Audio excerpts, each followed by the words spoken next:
Hello everyone, welcome back to all मैजिनिस classes and you are watching Urdu classes. तो Urdu class में आप सभी का वेलकम है। तो आज हम बात करेंगे दोस्तों चैप्टर नंबर 34 और 35 के ऊपर हम डिस्कशन करेंगे। ठीक है, तो यहाँ पे दोनों चैप्टर आपका एक गजल है दोस्तों, और ये दोनों राइटर को लिखने वाले वली दखनी। अब ये वली दखनी क्या है, इस मुसन्निफ में इसका नाम से पता चल रहा है दोस्तों कि टॉपिक में क्या बताया गया है। पहले हम समझेंगे कि भाई दोनों गजल को समझने से पहले हम लोग वली दखनी के बारे में, उसकी जिंदगी के बारे में है ना तशरीह करने वाले हैं। ठीक है, तो वली दखनी जो है इसमें कि दखनी का मतलब होता है दक्षिण।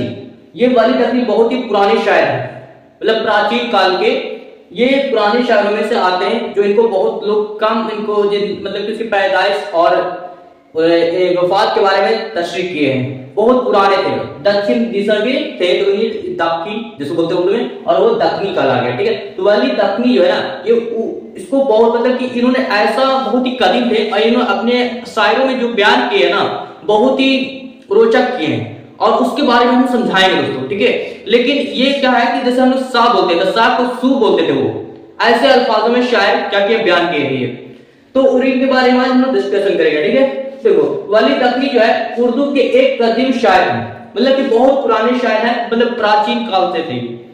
प्राचीन काल के वली बहुत ही पुराना बताया गया कि वली शिमाल और जुनूब के दरमियान एक पल की तरह दिखाई देते हैं। मतलब कि वली दखनी की तरह बहुत ही कम लोग आज वैसे लफ्ज को आज लोग बहुत कम इस्तेमाल करते हैं शायरों में, जो इतने के बहुत ही कदीम थे, बहुत ही पुराने जमाने के ये शायर जो है ना अपने अल्फाजों में बयान किए हैं। समझ सकते हैं कि सा को सू बोल रहे हैं, तो हम लोग कैसे हम लोग समझिए उन लफ्जों को हम लोग बहुत कम इस्तेमाल करते हैं।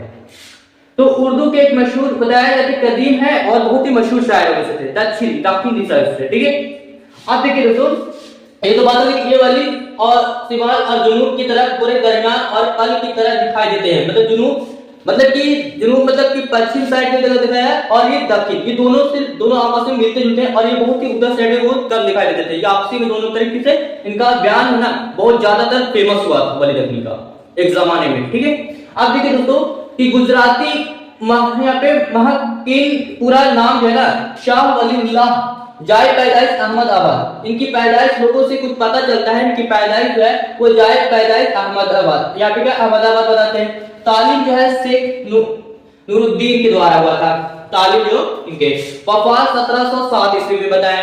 अभी ये हैदराबाद इलामाए पूरा नाम है सैयद वली मोहम्मद, इनका नाम बताया जाता है कि इनको पता चलता है कि सैयद वली मोहम्मद नाम था ऐसा नाम। ठीक है, और जाए पैदाइश जो औरंगाबाद, किनके द्वारा पता चला कि ये किसी के द्वारा कि भाई लोगों ने सब अलग अलग रिसर्च करने के बाद पता चला इनकी जो है बहुत बुलाए बढ़ के कहां थे कोई पता नहीं चला दोस्तों। ठीक है ना, तो वैसे बहुत कदीम मतलब समझिए बहुत पुराने जमाने के हैं, और वैसे जमाने के ये शायद लोगों ने पता चला है कि भाई इनकी पैदाइश जो है वो औरंगाबाद बताते हैं। अब देखो तस्करे गुलशन गफ्तार के मुताबिक वली हज बीत बैतुल्लाह और मदीना मनव्वर की जियारत की थी। तो ये बात बताते हैं कि ये जियारत भी कहते हैं, ऐसे पता चलता है लोगों के द्वारा, अब बताते भी हैं।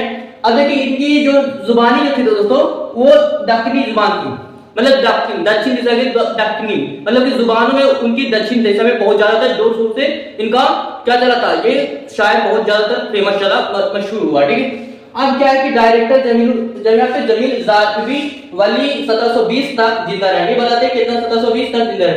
आप बताते हैं वली के शागिर्द सनाउल्लाह और दीवाने वली का 1725, और दोस्त के सैयद अबुल मुआलिक के साथ दिल्ली की कॉन्फ्रेंस किए, और शाह सैदुल्लाह गुलशन से इनकी मुलाकात हुई थी। वली ने शिमाल हिंदुस्तान के शायर को यहाँ पे रेख्या और गोई के तरफ रागिब की। मतलब कहा जाता है कि वली दखनी जो है वो हिंदुस्तान के ही एक मशहूर शायर ये भी थे, जो हम जानते हैं कि गालिब जो थे बहुत भी गजलों में गजल के बारे में तो शायर में बहुत ज्यादा फेमस थे, एक नंबर पे आते हैं।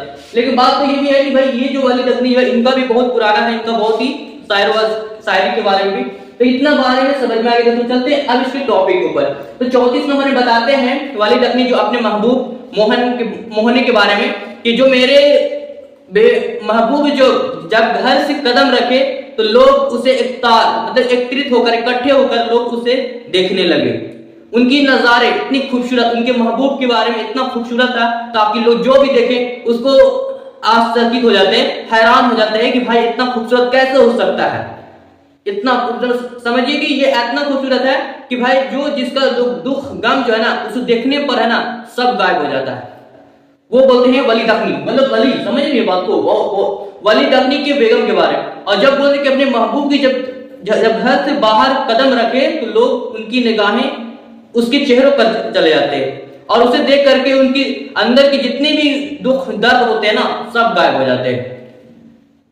वो चले तो सब की कतार, उसकी नजारे सब उसी तरह होना चाहिए हो जाता है। और ये बताते हैं कि मेरी बेगम जो है ना इतना खूबसूरत है, इतना है कि यहाँ की जन्नती के जो हूर होते हैं, परियन है, उसी भी वो भी देखे तो वो भी हैरान हो जाते हैं कि भाई ऐसी कितना खूबसूरत कैसे हो सकता है। और ये बताते हैं कि ये अपने महबूब के बारे में बताएं कि लोग इस तरीके से कहां जहां मतलब कि जिस तरीके से बताते हैं ना कितना खूबसूरत नजारा पहले किसी औरत में नहीं देखी, इतना खूबसूरत होते। और यहाँ पे जन्नतों के बताते जन्नत के पूरे, तो वहां की जो लोग थे ना वहां के लोग भी विश्वास नहीं करते इतना खूबसूरत कैसे हो सकते हैं वली दखनी के महबूब के बारे में देखने के बाद। ठीक है, और दूसरा स्टेप में ये बात बताते हैं, ये पूरी अपनी खूबसूरती अपने उसके बारे में बताते हैं, है ना। और दूसरा क्या है कि इसमें गजल में बताते हैं कि हमारे वाइफ की जो वहां की जो माहौल सोसाइटी है ना वो गलियां भी खूबसूरत हो जाती है, जहां पर अति धूल का ना वो सब कुछ खुशबू महकने लगता है, वहां के लोगों का नजारा, वहां का सोसाइटी, वहां का समाज भी खूबसूरती हो जाती है। बोलते हैं कि ये वली दखनी की मेरी महबूब जो है ना जब फजर के बाद जब नहाने के लिए जब चले तो सब लोग उसे कतार देखकर हैरान हो जाते हैं, भाई इतना खूबसूरत कैसे हो जाता है, आज तक मैंने किसी ऐसा इतना खूबसूरत नहीं देखे मैंने।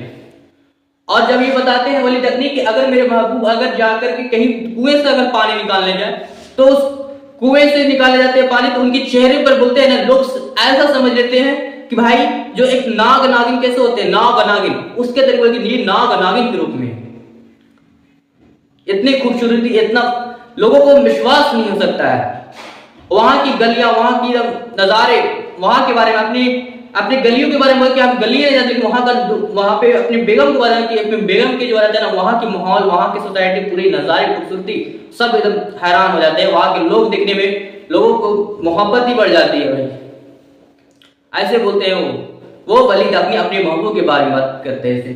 तो ये सब दो पॉइंट थे दोस्तों, मैंने शॉर्ट फॉर्म में बताया, ठीक है। अगर मैं इसका रीडिंग करूंगा ना और बहुत जल्द रीडिंग करूंगा, आप पूरा सब्जेक्टिव और ऑब्जेक्टिव के साथ अब मैं क्लियर करने वाला हूं दोस्तों। अब जो है ना अब तो टाइम आ गया है बिहार बोर्ड का पर्दाफाश करने के लिए, ठीक है, बहुत जल्द आएंगे, ठीक है ना। 2 और लेसन बचा दोस्तों, जो कि हमने 34 और 35 के बारे में बताएं, और 36 और 37 ये क्लियर हो जाएगा। बाकी अगला स्टेप बना हुआ लाइव क्लास का प्लेलिस्ट में जाइए या फिर प्लेलिस्ट में जाएगा तो आपको मिल जाएंगे, ठीक है। फिर मिलते हैं, ओके बाय।